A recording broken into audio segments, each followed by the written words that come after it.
Halo Happy Investor, bertemu kembali dengan NH Korindo Sekuritas. Seperti biasa kita akan membahas salah satu emiten yang akan segera melantai di bursa, yaitu PT Bangun Karya Perkasa Jaya Tbk atau kode sahamnya KRYA.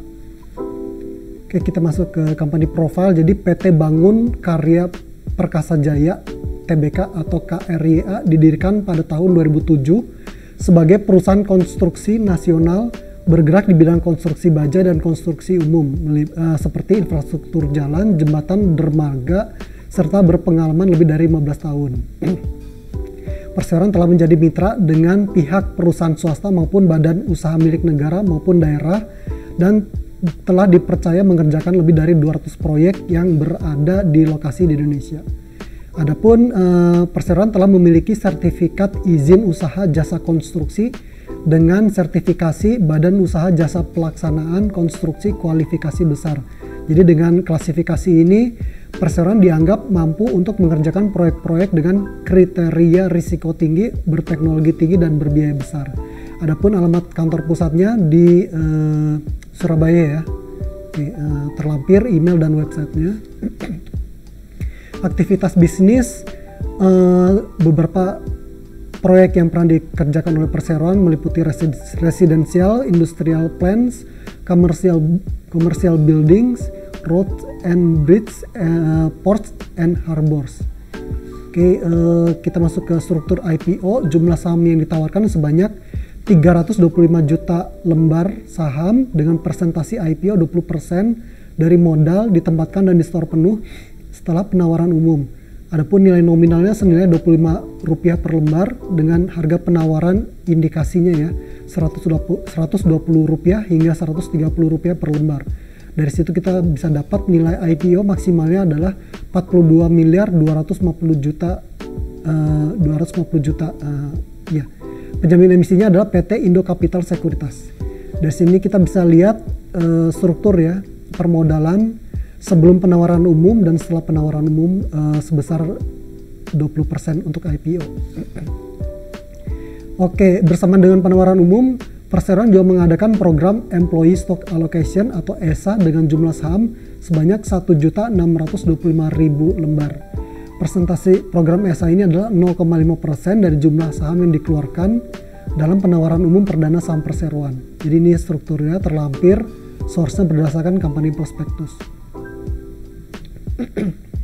Oke, bersamaan itu juga ada warrant ya. Jadi warrant seri 1, jumlah warrant sebanyak 160.500.000 lembar, presentasinya 12,5% dari modal ditempatkan dan di store penuh. Rasio warrantnya adalah 2 saham baru mendapatkan 1 warrant seri 1 dengan nilai nominal adalah Rp25 per lembar.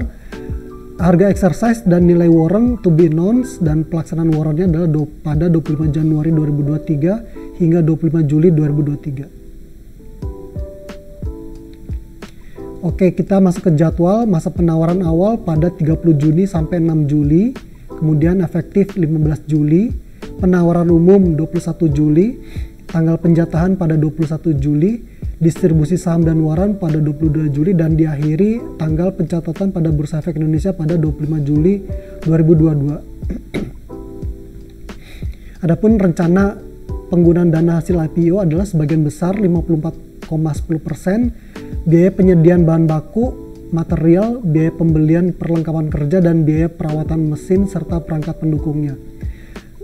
Sisanya 45,9% untuk pembangunan gudang digital, gudang entitas anak yaitu PT Karya Asmon Solusi. Competitive advantage yaitu berpengalaman di bidang konstruksi lebih dari 15 tahun, memberikan layanan desain dan build kepada semua klien, memiliki workshop fabrikasi, memiliki gudang sandblasting, dan Perseroan memiliki mesin bor pondasi. Risiko faktor yang pertama adalah risiko utama yaitu risiko persaingan usaha karena jumlah pelaku di industri ini adalah meningkat ya. Yang kemudian adalah risiko usaha yaitu risiko pembayaran oleh pelanggan dan risiko pelaksanaan proyek. Kita masuk ke risiko umum yaitu risiko bencana alam, risiko kondisi perekonomian secara makro dan mikro. Adapun risiko bagi investor adalah risiko terkait fluktuasi harga saham Perseroan dan risiko terkait likuiditas saham Perseroan. Kita masuk ke key financial highlight.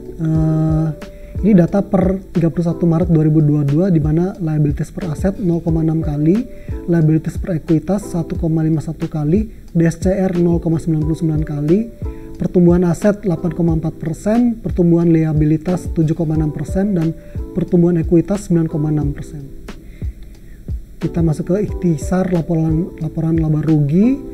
Sama datanya per 31 Maret 2022, net profit marginnya 9,4%, return on assetnya 2,6%, return on equity-nya 6,6%, revenue growth 104,85%, gross profit growth 122,16%. Oke, demikian untuk pembahasan emiten kali ini. Terima kasih.